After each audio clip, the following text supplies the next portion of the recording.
Hello mga Lowdz, welcome po ulit dito sa aking channel. And in this video ay susubukan ko naman mag-withdraw ng aking earnings sa kakapanood lang ng mga video dito sa TasksPays. So, naglalagin muna tayo. And nandito ako ngayon sa aking dashboard. So, kung makita nyo, mayroon akong 5,403.67 na available earnings. So, ito yung withdrawin ko, and yung araw pala ng withdraw dito mga Lowdz is every Monday and Friday.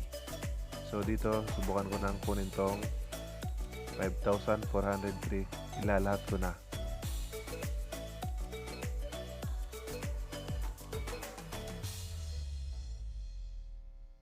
So yung remaining ko na ito yung video naman Lowdz, yung available na mga parudyo, yung remaining ko is 0 na. Then ako tapos ko na yung 24 videos ko.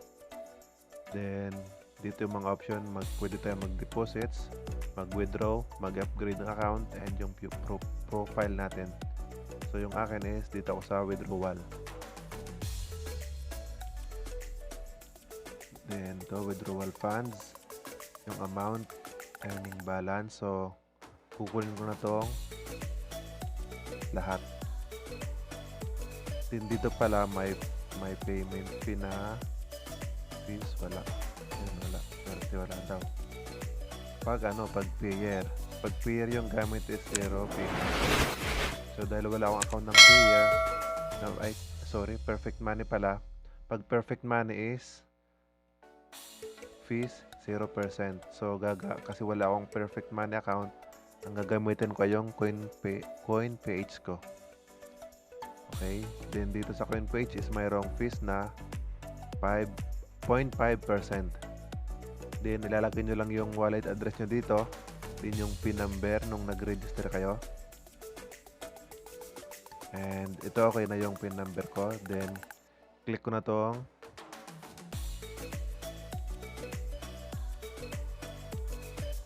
are you sure you want to withdraw 5,403.67 from your earning balance to account? Ayan, ito yung wallet address ko. Okay, confirm. At makaka-receive tayo ng verification code sa ating email.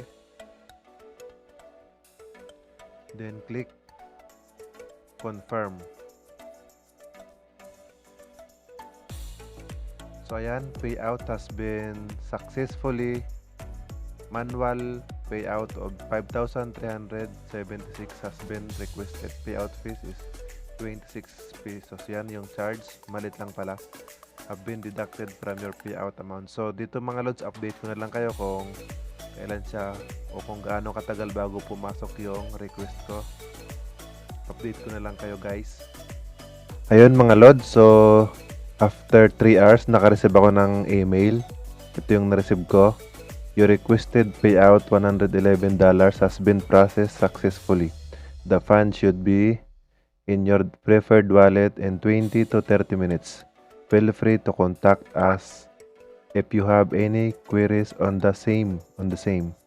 Thank you for choosing our service. Regards, TasksPays team. And after mga ilang minuto lang mga Lowdz is naka-receive naman ako ng notification sa Coins.ph ko. And after mga ilang minutes is naka-receive naman ako ng notification sa Coins.ph ko. Then ito, ang time niya is 2 p.m. Ito yung actual na receive ko is 4,700. Ito lang yung actual na na-receive ko. So maybe sa mga transaction fees na mga dinaanan, and kasi from Bitcoin din converted to piso, kaya ito na yung na-receive natin. At nga pala mga Lowdz, last January 16 is nakachat ko yung TasksPay Facebook page nila. So nag-inquire kasi ako sa kanila. Then ito yung ito yung sagot nila. TasksPays is a legitimate site established back in 2017, and TasksPays has been paying all our users on time and in real cash or cryptocurrency, and not points unlike most of other online microtask platforms that have complex point system and hidden withdrawals policies. There are plenty of micro-working sites out there that aren't worth your time, but TaskPays is one of the best. So ito mga lods, so yung TaskPays pala is matagal na siya, since 2017 pa siya, din ngayon is 2021 na, still paying pa rin sila.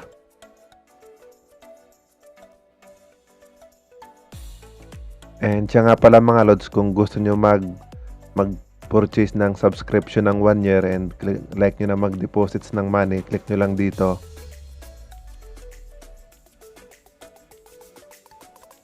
Then mag-enter kayo dito ng amount. Then kung ano yung gagamitin nyo sa pag-transaction. Mostly ang gamit ko lang ito, Coins.ph. Then click nyo to. Tapos ito yung amount. Then sa Bitcoin naman, ito siya. Kakopy nyo lang din yung amount. Then ito yung wallet address, kakopy mo lang to. Ito, copy mo yan. Okay, dito copy mo to, click ganyan. Copy din, punta kayo sa Coins.ph nyo. Then click nyo dito sa itong BTC, then send, click nyo itong send. Send dito sa BTC wallet address. Then enter nyo dito yung link ng galing sa TasksPays, then send. Then yung sunod naman dito yung amount, then send. Then maghintay lang ulit kayo ng mga ilang minuto, then ma-receive nyo na yung account nyo. Then pwede na kayo mag-upgrade. So ayun mga lods, hanggang dito na lang muna. And about naman sa TasksPays is masabi ko pa rin siya na paying naman siya. And kahit matagal na siya, almost 3 years mahigit na, pero paying pa rin. So yun, kung gusto mag-invest is invest at your own risk mga lods, yung kaya nyo lang.